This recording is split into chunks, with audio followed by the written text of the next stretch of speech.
உங்கள் 2 பேருக்கும் ரொம்ப தேங்க்ஸ். என்னை சேஃபாக ப்ரெஸ் மீட் வரைக்கும் கொண்டு வந்துட்டீங்க. இனிமேல் எனக்கு தென்னரசு பற்றி எந்த பயமும் இல்லை. என் உயிருக்கு ஏதாவது ஆபத்து வந்தால் தென்னரசு தான் பொறுப்பு. இனிமேல் நீங்கள் 2 பேரும் தென்னரசு கிட்ட இருந்து ஜாகிரதையா இருங்க. சக்தி, இல்ல பிரஸ் மீட்லாம் முடிஞ்சதா? முடிஞ்சது மாமா. அப்பா, விக்ரம் தென்னரசு செஞ்ச எல்லா முறைகேட்டையும் ஆதாரத்தோட பிரஸ் மீட்ல சொல்லிட்டாரு.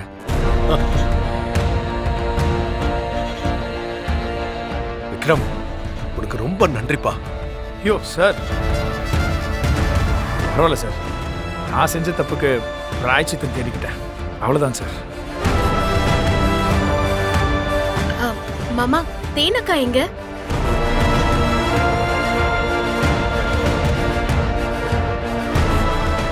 தென்னரசு கிட்ட இருந்து தப்பிச்சு ஓடும்போது தேனுக்கு வயித்துல அடிபட்டுடுச்சுமா. அதனால ஹாஸ்பிட்டலுக்கு கூட்டிட்டு போய் செக் பண்ணோம். டாக்டர் செக் பண்ணி பார்த்துட்டு குழந்தைக்கு எந்த ஆபத்து இல்லைன்னு சொல்லிட்டாருமா. அதுக்கப்புறம் தேனை பாதுகாப்பான இடத்துல வச்சுட்டு நேரம் இங்கதாம்மா ஓடி வரும். அப்பா, அன்னைக்கு எந்த பிரச்சனையும் இல்லையப்பா? இல்லப்பா, ஒன்னும் பயம் இல்ல. தேனு நல்லாதான் இருக்கா. சக்தி, இனி தென்னரசால நம்மள ஒண்ணுமே செய்ய முடியாதுமா. அவன் செஞ்ச பாவத்துக்கு மக்களே அவனுக்கு தண்டனை கொடுக்க போறாங்க. கண்டிப்பா தேர்தல் ஆணையம் அவன் மேல நடவடிக்கை எடுக்கும். அரசாங்கமும் நடவடிக்கை எடுக்கும். இனி அவன் யார்கிட்ட இருந்து தப்பிக்க முடியாது. தென்னரசு கண்டிப்பாக தண்டனை கிடைக்கும். ஆனால் அவன்கிட்ட இருந்து நீங்கள் எல்லாருமே பாதுகாப்பாக இருக்க. நீ சொல்றது சரிதான் விக்ரம். அப்பா, தென்னரசால இனிமே எதுவுமே செய்ய முடியாது. அவனை நான் பாத்துக்கிறேன். முதல்ல இந்த சந்தோஷமான விஷயத்த சோதிக்கிட்டையும் பாட்டுக்கிட்டையும் சொல்லலாம். வாங்க போலாம். வர விக்ரம். வாங்க சார். ரொம்ப தேங்க்ஸ் விக்ரம். வாங்க.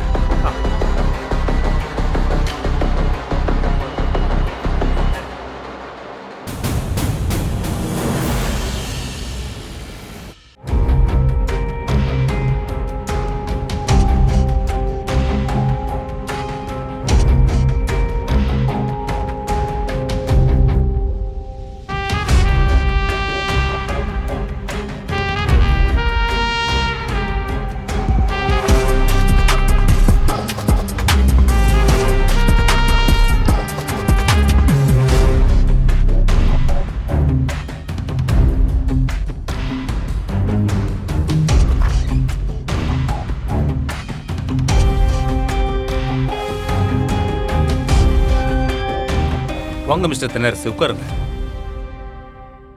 உட்காருங்க.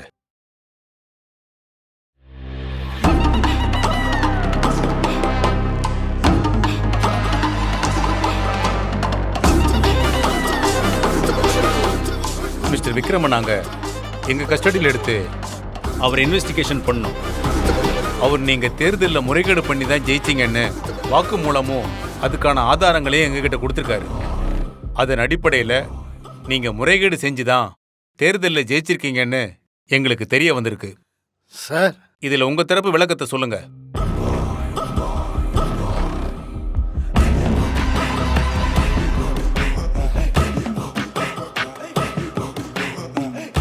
சார், விக்ரம் என் கூட கொஞ்ச நாள் இருந்தான்.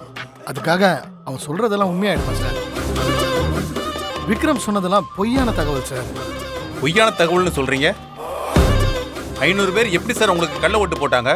சார், இறந்தவங்களோட ஓட்டர் ஐடியை யூஸ் பண்ணி 500 பேர் உங்களுக்கு ஓட்டு போட்டிருக்காங்க.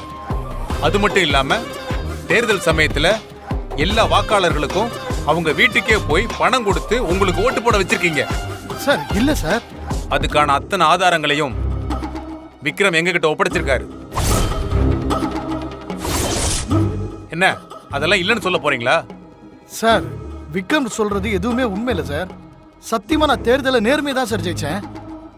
தென்னரசு, நீங்க வாக்காளர்களுக்கு பணம் கொடுத்து தான் உங்களுக்கு ஓட்டு போட வச்சீங்கன்றதுக்கு எங்க கிட்ட உறுதியான ஆதாரங்கள் இருக்கு.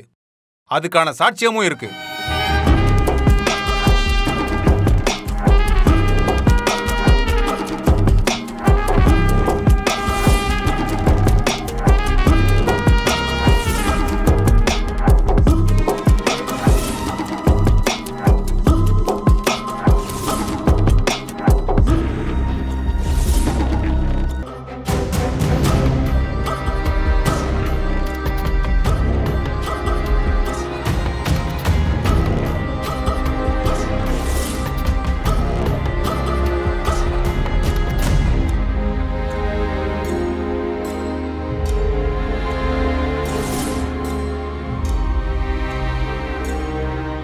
உங்களோட விளக்கம் எங்களுக்கு சாட்டிஸ்ஃபைடு இல்லை.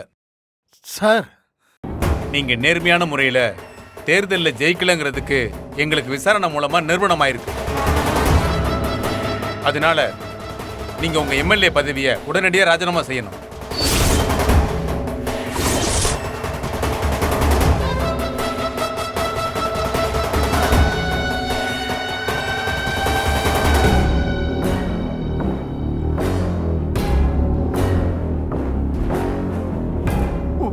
உங்களை கெஞ்சி கேட்குறேன் சார், ஒரு வாட்டி மறுபரிசீலனை பண்ணுங்க சார்.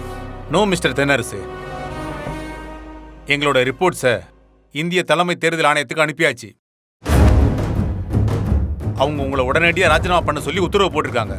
அதனால நீங்க உங்க ராஜினாமா கடிதத்தை உடனே ஆளுநர்கிட்ட ஒப்படைச்சிருங்க. இப்ப நீங்க கிளம்பலாம். கிளம்புங்க சார். சார் ப்ளீஸ் கிளம்புங்க.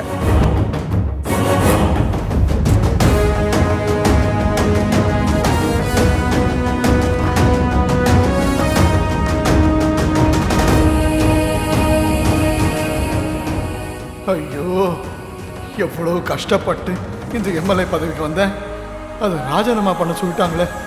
இப்போ என்ன பண்றது? அந்த விக்ரம் கூட இருந்தே குழி பறிச்சிட்டான். அவனை சும்மா விடக்கூடாது.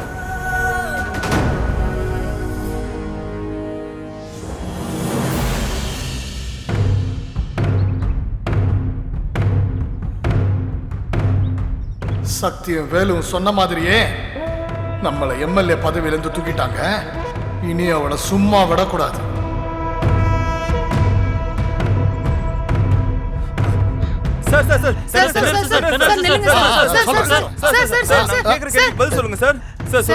தென்னரசு சார், தேர்தல் ஆணையம் வரைக்கும் வந்திருக்கீங்க. விசாரணை எல்லாம் முடிஞ்சிருச்சா?